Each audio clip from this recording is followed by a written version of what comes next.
Yesu ashimwe bene data muraho neza, nongeye kubahereza ikaze mu mwanya w'ijambo ry'Imana. Reka tangire twiragiza Imana. Mana y'urukundo rwinshi, tugushimiye ko wandikishije iby'urwo rukundo rwawe, kandi iteka ryose tuganiriza iby'urwo rukundo binyuze mu ijambo ryawe.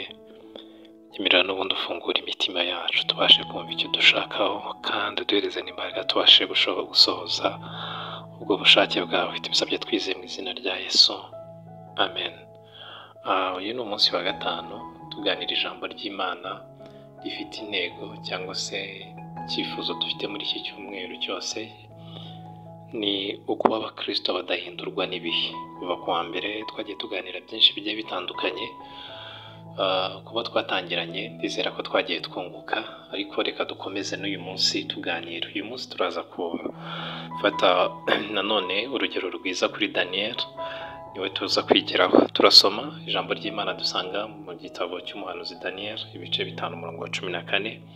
Aretse ngo numvise bakuvuga ko umwuka w'Imana ari muri wowe, kandi ko umucyo no kwitegereza n'ubwenge bwiza bikubonekaho. Imana itugirire neza. Aya ni amagambo yavuzwe na Belushazari ayabwira Daniel. Ni igihe ngo Belushazari yari yafashe ibikombe byo mu nzu y'Imana ya Isiraheli, ngo kuba atazi ayo mateka. Buno bwami bwa Babuloni bwigeze gukomera, butera i Buyuda, burangije bufata aba Daniyeli bubazana bunyago, bubasana nyine i Babuloni, ngo bafata n'ibintu bimwe byo mu nzu y'Imana barabizana. Ibyo rero byabaye ku ngoma y'umwami Nebukadinezari, ngo hacamo rero ikindi gihe kinini. Hagezeho mu gihe cya Belushazari, ngo Belushazari ngo umunsi umwe yicaye, ngo ari mu birori, arimo yishima n'inshoreke ze n'inshuti ze, banywa basinda, ngo agiye kubona abona ngo urutoki rw'Uwiteka ngo rwanditse ku gikuta, ngo bayoberwa ibintu bihanditse. ngo aramubwira ngo ariko ngo hari umugabo ngo wo mu banyagano wakuwe mu Buyuda, ngo umuntu ngo ku ngoma ngo ya Nebukadinezari, umwuka we ngo yajyaga akora imirimo n'ibitangaza, ngo akabasha guhishurirwa, ngo kandi umwuka wera w'Imana ngo wabaga muri we. Imana itugirire neza. Nuko rero baramuhamagara. Ageze imbere ya Belushazari, niho dusomye. Belushazari aramubwira ngo numvise bakuvuga ko umwuka w'Imana ari muri wowe, kandi ko umucyo no kwitegereza n'ubwenge bwiza bikubonekaho. Imana itugirire neza. Nakunze cyane buno buhamya Belushazari yabwiye Daniel. Daniel afite ubuhamya bwiza, ubuhamya bukomeye. Daniel ni urugero rw'umuntu utarigeze ahindurwa n'ibihe. Gukiranuka kwe kwahereye akiri iwabo mu Buyuda. Hano mu Buyuda yahabaye ari igikomangoma, ari umwana wo mu muryango w'ibwami, anezerewe, abayeho mu buzima bwo kudamarara. Bukeye rero birahinduka, noneho wari igikomangoma bamutwara i Babuloni bunyago, ajya kuba inkone babaga ari imbata, noneho zitemerewe no kubyara, zakonwe nyine. Nuko ajya aho hantu, ubuzima ahindutse inkone, ahindutse imbata, nabwo akomeza gukiranuka. Ejo twabivuzeho, ngo yagambiriye mu mutima we kutiyanduza hamwe n'abandi bana bakeya bagenzi we. Imana itugirire neza.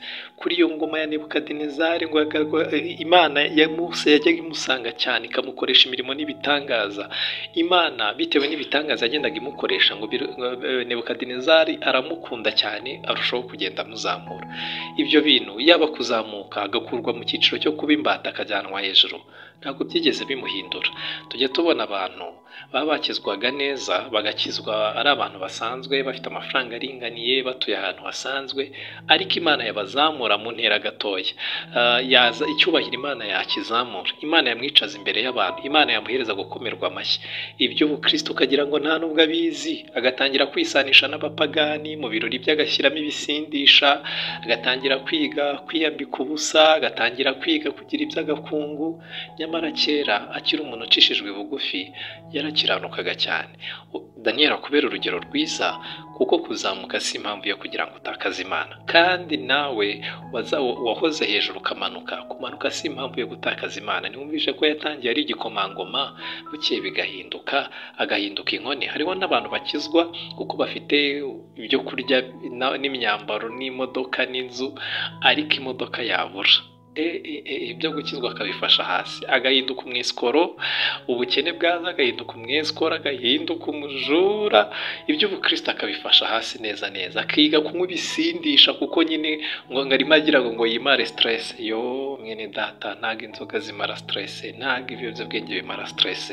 Yesu Kristo wenyine niwe utanga amahoro. Kuba ubukene bukugezeho si impamvu yo kugira ngo utandukane n'Imana. Ibyo rero byaratinze. Uyu mwami rino jambo dusomye mu kanya, Belutshazari ngo arimo amuvugisha hagati ya Nebukadinezari wakuye Daniyeli i Babuloni kugeza kuri Belutshazari. Umuntu ashobora kubyumva akagira ngo ni abami bakurikiranye, ariko iyo usomye neza amateka mu bindi bitabo bakwereka yuko uyu Belutshazari ngo yari umwuzukuru wa Nebukadinezari. Ni ukuvuga ngo hagati ya Nebukadinezari kugeza kuri uyu mwami Belutshazari harimo abandi bami bane bose. Imana itugirire neza. Ubwo Nebukadinezari yavuyeho, hajyaho undi mwami, hajyaho undi mwami, baba bane bose. Abo bami ikintu gitangaje, bose uko ingoma zagiye zihinduka, ingoma zarahindutse, ibihe birahinduka, ariko gukiranuka kwa Daniyeli ni kwahinduka. Imana itugirire neza.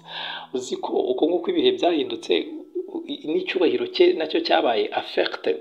Ntabwo yakomeje kuba mu myanya y'icyubahiro nk'uko byahoze akiri kwa Nebukadinezari. Mwene data uri kunyumva, ubuzima nibuhinduka bubi, nucishwa bugufi, numanurwa mu ntera, ntibizaba impamvu yo gupagana. Imana itugirire neza, ahubwo uzakomeza ukiranuke. Abo bami bane bose barangiye bigeze kuri Belutshazari, amutangira abona ubuhamya bwiza ngo numvise bakuvuga ko umwuka w'Imana ari muri wowe, kandi ko umucyo no kwitegereza n'ubwenge bwiza bikubonekaho. Imana itugirire neza.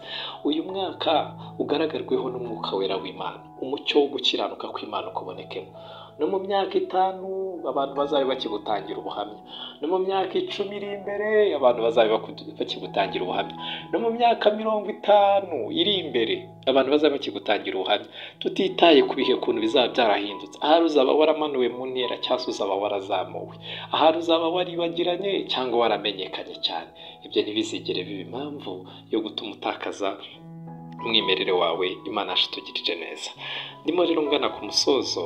Daniyeli akubera urugero rwiza, kuzamuka cyangwa se kumanuka, kumenyekana cyangwa se kwibagirana, kuko ubona ko ahangaha ku ngoma ya Belutshazari Daniyeli yari yaribagiranye, nta nubwo umwami yari amuzi. Umwami yamubwiwe n'abantu bamubwiye ati ariko hari umuntu, bamuhereza amakuru ati hari umuntu ku ngoma ya so wari ufite umwuka wera w'Imana. Bagiye kumuzana basanga wa mwuka w'Imana aracyamurimo. Mwene data, uwo mu Kristo udahindurwa n'ibihe, nyuma y'imyaka runaka abantu bazaba bakigutangira ubuhamya bwiza. Urakoze cyane.